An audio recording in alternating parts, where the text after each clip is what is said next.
राज्य के सरकारी विभागों में राज्य कर्मियों को अपने पद के अनुसार उसे 7वें वेतन आयोग के तहत मूल वेतन के साथ ग्रेड पे दिया जा रहा है और लेवल भी निर्धारित है, जबकि बीपीएससी टीआर1, बीपीएससी पीआर2, बीपीएससी टीआर3 द्वारा चयनित अध्यापक एवं सक्षमता पास विशिष्ट शिक्षकों को का ना ही ग्रेड पे निर्धारित किया गया है और ना ही लेवल तय किया गया है। सिर्फ नियोजन के तहत वर्ग 1 से 5 के अध्यापकों को एवं विशिष्ट शिक्षकों को 25,000, वर्ग 6 से 8 के अध्यापक को 28,000, वर्ग 9 से 10 के अध्यापक एवं विशिष्ट शिक्षकों को 31,000, वर्ग 11 से 12 के अध्यापक एवं विशिष्ट शिक्षकों को 32,000 रुपया मूल वेतन दिया जा रहा है, जो 7वें वेतन आयोग से बिल्कुल अलग है, जिसके कारण भविष्य में अध्यापक एवं विशिष्ट अध्यापकों को 8वें वेतन आयोग के लाभ से वंचित रहना पड़ सकता है, जबकि उक्त शिक्षकों को भी राज्य कर्मी का दर्जा प्राप्त है। अतः उक्त शिक्षकों के हित में पद के अनुसार शिक्षकों को ग्रेड पे तथा लेवल निर्धारित करने हेतु हम सदन के माध्यम से सरकार का ध्यान आकृष्ट कराते हैं। माननीय मंत्री शिक्षा विभाग। अध्यक्ष महोदय, वस्तुस्थिति यह है कि पंचायती राज संस्थाओं एवं नगर निकाय संस्थाओं द्वारा नियुक्त शिक्षकों को समान कार्य के बदले समान वेतन देने से संबंधित माननीय सर्वोच्च न्यायालय में दायर SLP-C संख्या 20/2018 बिहार सरकार एवं अन्य बनाम बिहार माध्यमिक शिक्षक संघर्ष समिति एवं अन्य के साथ दिनांक 10/5/2019 को पारित आदेश, जिसमें माननीय उच्च न्यायालय के द्वारा समान कार्य के बदले समान वेतन देने हेतु पारित आदेश को निरस्त कर दिया गया है। राज्य सरकार पंचायती राज संस्थाओं एवं नगर निकाय संस्थाओं द्वारा नियुक्त शिक्षकों को बेहतर वेतन एवं सेवा शर्त हेतुकृत संकल्पित रही है। राज्य सरकार ने सहानुभूतिपूर्वक इन शिक्षकों को 1/9/2020 से EPF योजना, जिसमें राज्य सरकार के द्वारा लगभग 5% अंशदान दिया गया है, से आच्छादित करते हुए दिनांक 1/4/2021 से 15% का वेतन वृद्धि किया गया। पुनः राज्य सरकार द्वारा स्थानीय निकाय शिक्षकों को बेहतर सेवा शर्त एवं वेतन प्राप्त हो के परिप्रेक्ष्य में बिहार विद्यालय विशिष्ट शिक्षा नियमावली 2023 अधिसूचित किया गया। नए शिक्षकों के नियुक्ति हेतु बिहार राज्य विद्यालय अध्यापक नियुक्ति, स्थानांतरण, अनुशासनिक कार्रवाई एवं सेवा शर्त नियमावली 2023 अधिसूचित किया गया। सरकार द्वारा इन दोनों नियमावली से नया पद सृजित किया गया। यह पद 7वें वेतन आयोग लागू होने के बाद सृजित किए गए हैं, इसलिए यह पद 7वें वेतन आयोग द्वारा निर्धारित पदों में सम्मिलित नहीं है। सरकार द्वारा सरकार के अन्य बहुत सारे पद सृजित किए जाते हैं जो 7वें वेतन आयोग में सम्मिलित नहीं होते हैं। इन दोनों नियमावली के तहत वर्ग 1 से 5 के शिक्षकों को 25,000, वर्ग 6 से 8 के शिक्षकों को 28,000, वर्ग 9 से 10 के शिक्षकों को 31,000 एवं वर्ग 11 से 12 के शिक्षकों को 25,000 प्रारंभिक वेतन निर्धारित करते हुए पे मैट्रिक्स का निर्धारण किया गया। उक्त नियमावली के तहत शिक्षकों को बेहतर प्रोन्नति का लाभ दिया गया। अगले संभावित जो वेतन आयोग 8वां वेतन आयोग में यह शिक्षा विभाग द्वारा इन विद्यालय अध्यापकों एवं विशिष्ट शिक्षकों के वेतन मान को उचित स्तर पर निर्धारित करने हेतु वित्त विभाग को अनुशंसित किया जाएगा। महोदय, मैं पूरे वक्तव्य को मैं सुना। सरकार बीपीएससी का एग्जामिनेशन लेकर के सरकार ने घोषणा किया कि वो राज्यकर्मी होंगे। दूसरी बात की सरकार ने ही घोषणा किया कि सक्षमता परीक्षा पास जो कर जाएंगे शिक्षक वो राज्यकर्मी होंगे।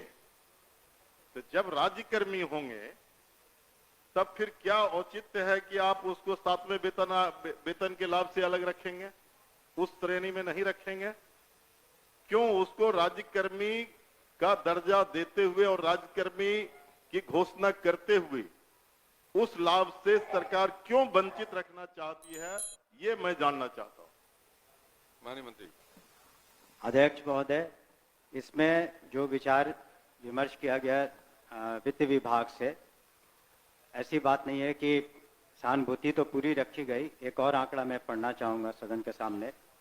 वर्ष 2003 में जो नियुक्त प्रशिक्षित शिक्षा मित्र थे, प्रारंभ में उनका नियत वेतन प्रति माह था 1500, जो वर्तमान सकल वेतन प्रति माह हो गया 31,340।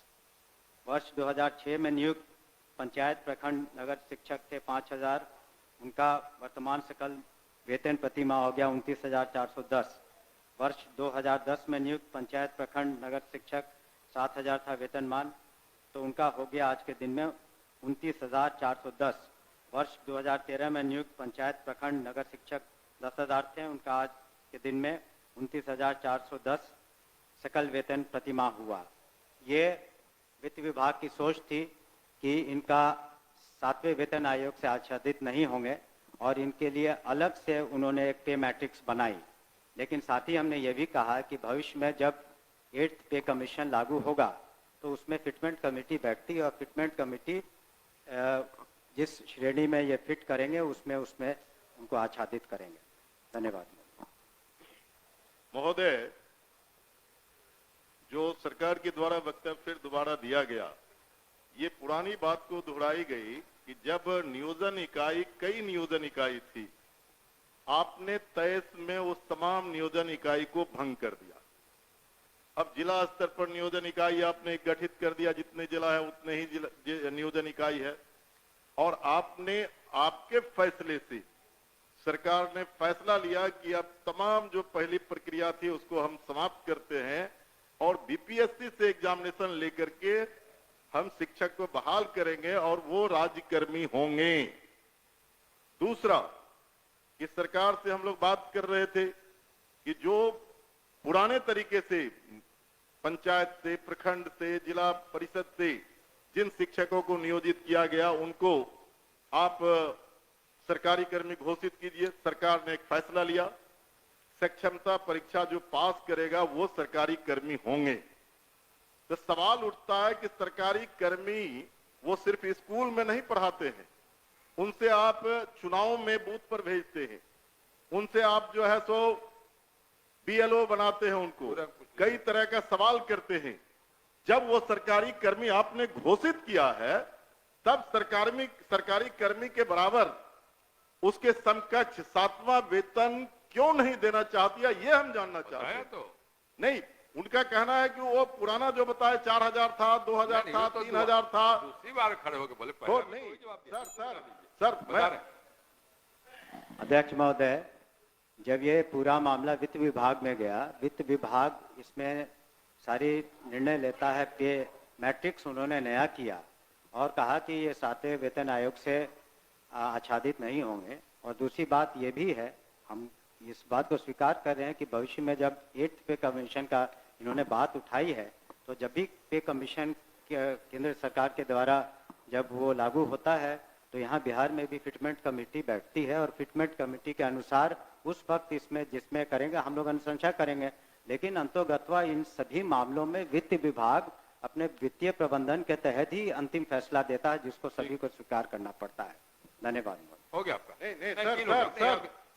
नहीं सर ठीक है, वो लोग पूछेंगे, लेकिन मेरा आखिरी सबमिशन है सर, सप्लीमेंट्री मेरा ये है कि वित्त विभाग से सारी प्रक्रिया को पूरा करते हुए तब आपने बीपीएससी का एग्जामिनेशन लिया और तब आपने राज्यकर्मी का दर्जा दिया।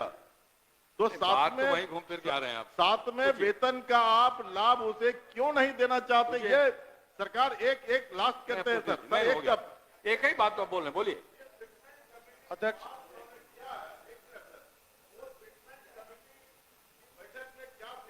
इन मुद्दों को रखा जाएगा, क्या करें?